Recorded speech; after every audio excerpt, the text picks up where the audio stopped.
I don't have anything to drink. It's the end of the year. It's the end of the month. It's very, very busy. In fact, how about you guys comment down below any exclamations you make upon your first sip of your favorite beverage? Yeah, that's what we're doing today.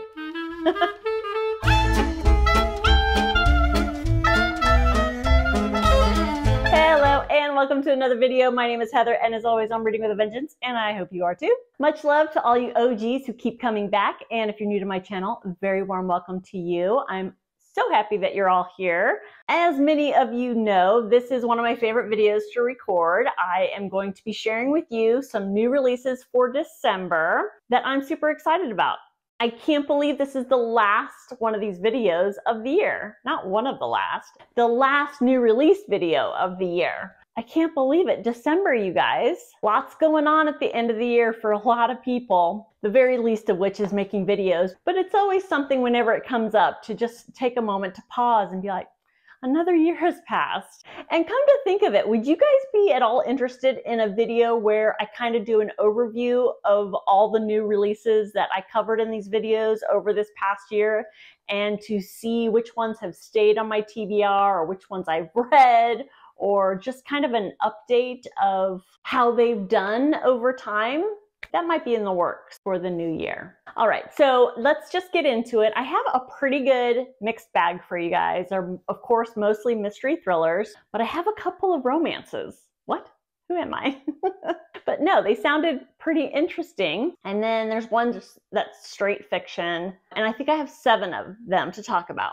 Also, with the exception of one, all the books I'm going to talk about come out on December 5th. So I'm going to talk about the one that comes out on December 26th, since there's only one of them. I'm going to talk about that one first. Oh, look, we got some natural light today.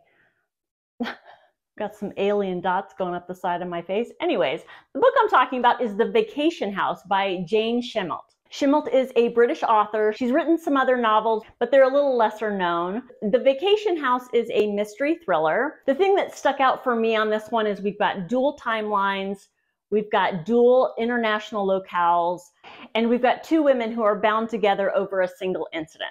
We start off in Paxos, Greece, and the fact that Greece is one of the international locales is exciting to me. It's been on my bucket list for a really long time. But anyways, Paxos, Greece, and we're at this beautiful villa. It is a vacation house. It's a beautiful, luxurious getaway house for a wealthy English couple. One night, the daughter of the caretaker of this house goes for a walk and something happens and she's never the same.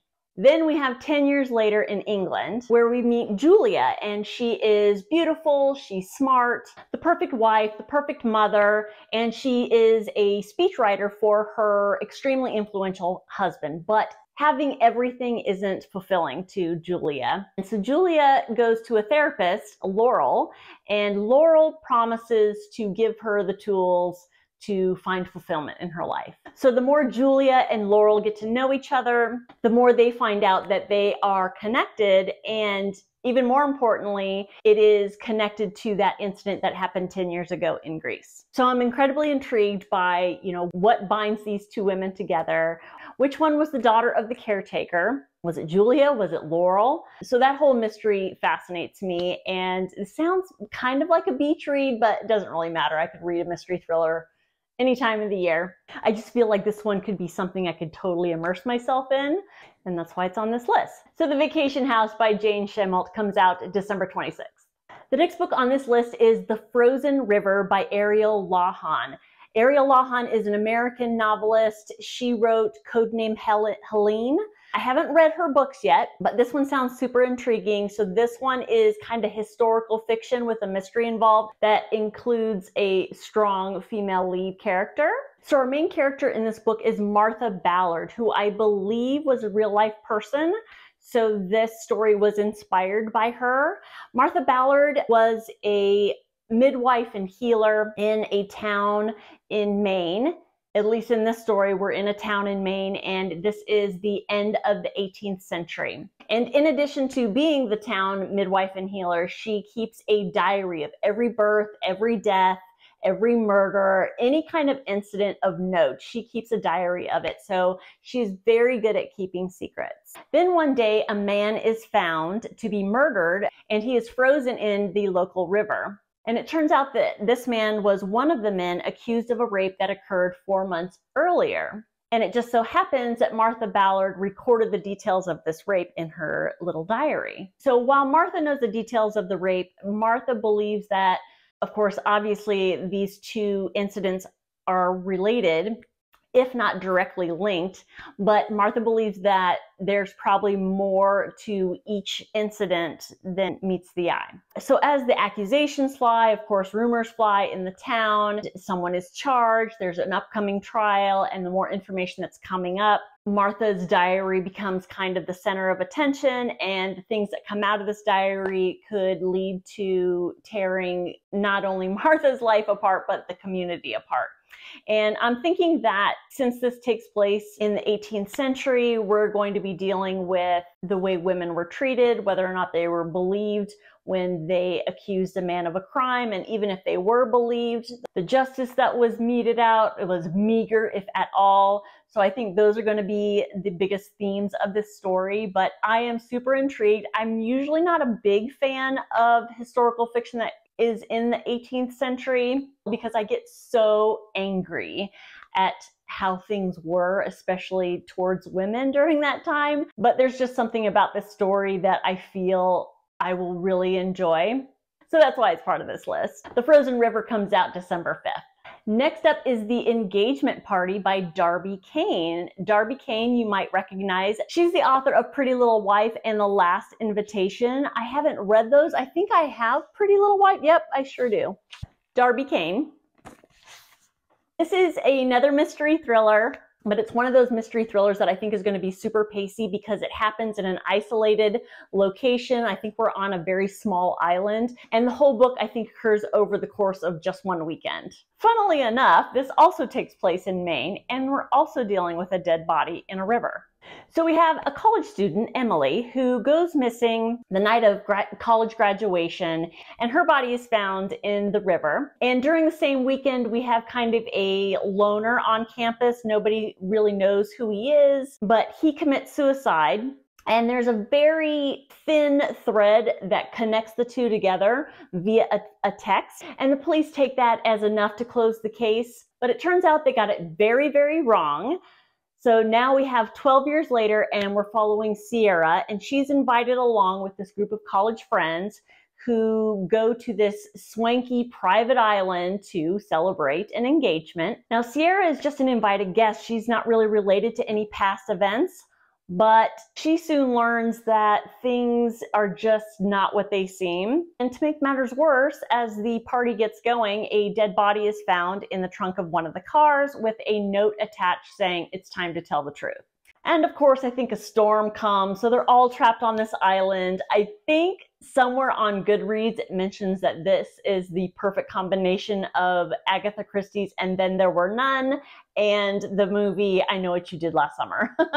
And to me, that sounds like the perfect combination for a good mystery thriller. The Engagement Party comes out December 5th. All right, I'm going to switch it up a little bit and talk about one of the romances, and I will explain to you why this one stuck out to me. So next up on this list is The Fairy Tale Life of Dorothy Gale by Virginia Cantra. So while this is a contemporary romance, it's also a retelling of The Wizard of Oz. And I don't know how many Wizard of Oz retellings there are out there.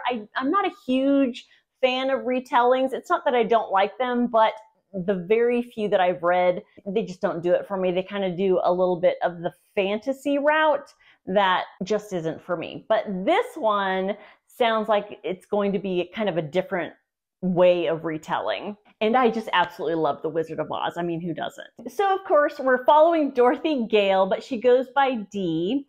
She is reeling from the death of her mother, and she goes to live with her Uncle Henry and Aunt Em in Kansas. I mean, of course she does. She is going to graduate school, but she ends up having an affair with one of her professors, and it ends in absolute heartbreak. So she flees to Trinity College in Dublin, Ireland. I mean, of course, that sounds like the perfect Oz for me. Emerald City, of course.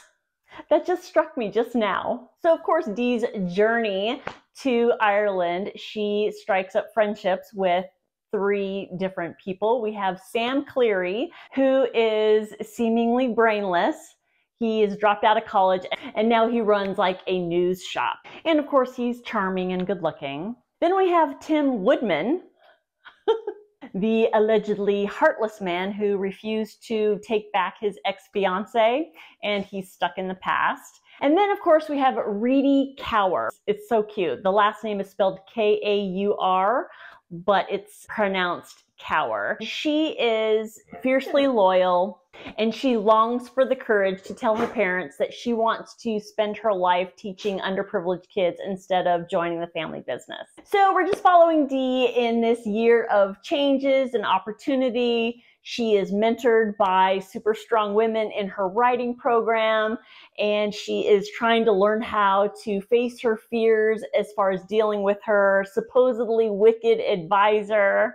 And this just sounds like it's going to be a really fun ride and super nostalgic if you love The Wizard of Oz. And I just have really high hopes that it's going to be a really clever, intelligent, enjoyable retelling. The Fairy Tale Life of Dorothy Gale comes out December 5th. So let's just knock the other romance out of the way. You're gonna have to forgive me for this one because I'm gonna tell you the name of it and I'm gonna show you the cover and you're gonna be like, it's like I don't even know who you are, Heather. So just forgive me and bear with me on this one because I think it's gonna be cute. So the next book on this list is Raiders of the Lost Heart by Joe Segura. Look at this cover, you guys, and that title. I mean, it's cute. And the thing that stuck out about, well, not the thing that stuck out for me. I mean, the title stuck out, the cover stuck out, but the thing that really interested me is that it's not your run-of-the-mill romance. I think this is going to be a romance adventure, and I'm here for the adventure part mostly. So we're following Corey, who is an archaeologist, and she wants to go on an expedition deep into the jungles of Mexico to dig up the remains of Chamali, who not only is a member of the Aztec Empire, but it's an ancestor of Corey's family. And when she is invited to go on a dig on this exact expedition, and it's an all expenses paid type of thing, Corey's all for it, but she understands that it seems too good to be true. And it turns out it is, because instead of leading this expedition, she is following the lead of her college nemesis, Dr. Ford Matthews. Is it a coincidence that the name Ford is used here? Perhaps. If it's not, I absolutely love it. So as far as romances go, I'm pretty sure this is a common trope. We have enemies to lovers. I'm sure that's what's going to happen, but I think it's going to be fun. And I think the history behind the Aztec Empire and the adventure going through the Mexican jungle, I think it's just going to add to it. If there are any more references to Raiders of the Lost Ark, I'm absolutely here for it. I think it's a classic. So it just sounded like a fun one, and an even more fun one to share with you guys. Hopefully you're as intrigued with it as I am.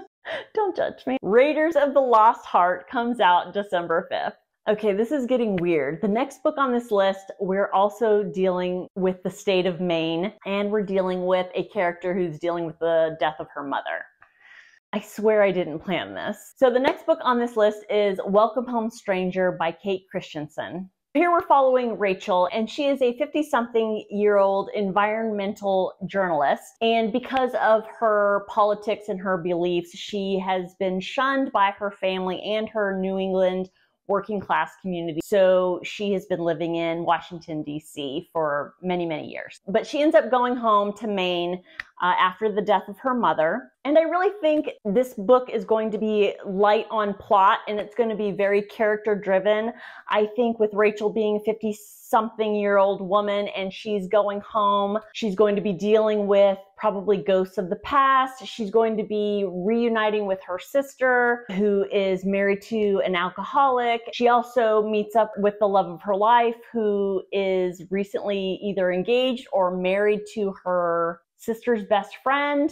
And then she's also dealing with, for better or for worse, her relationship that she had with her mom and how that's shaped her as a woman. This book is only a little over 200 pages long, kind of a character study, and the themes that it's dealing with, it just kind of spoke to me a little bit. So that's why I added it to this list. I don't know anything about the author, but I want to know a little bit more about Rachel and how she deals with going home after being gone for a really, really long time. It's kind of an unusual one to add to my list of new releases that I'm excited about, but like I said, this one spoke to me and I just wanted to share it with you guys. Welcome Home Stranger comes out December 5th. Finally on this list, we have 5 Bad Deeds by Kaz Freer. This is the author of Sweet Little Lies, which I also think I have. This one.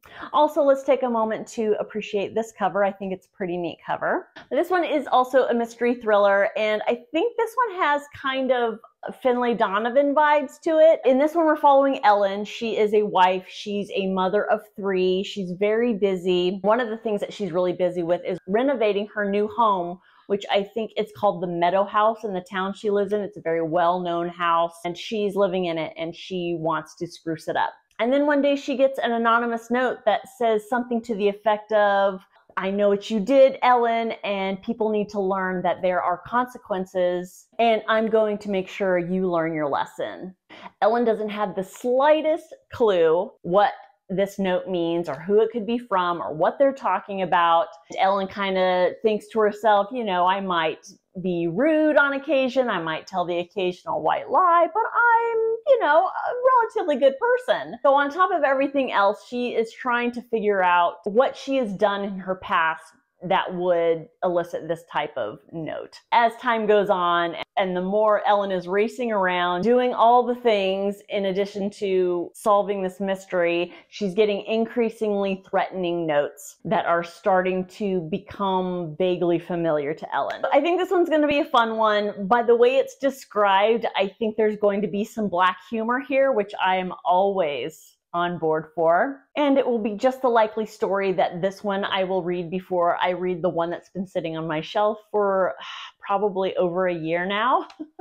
This one just has a fun vibe to it. And so yes, it was added to my list. 5 Bad Deeds comes out December 5th. So that is it. Those are the books that I'm excited to come out in December. What books are you guys excited to come out? I would love to hear about them. Have you read any of the authors that I mentioned in this video? I would also like to hear your thoughts about that. Or you can just say hi down in the doodly-doo. I'm always happy to hear from all of you. If you're still watching at this point, please consider giving the like button a boop, and a subscribe would be wonderful. Thank you, thank you, thank you so much for watching, and I will see you next time. Bye-bye.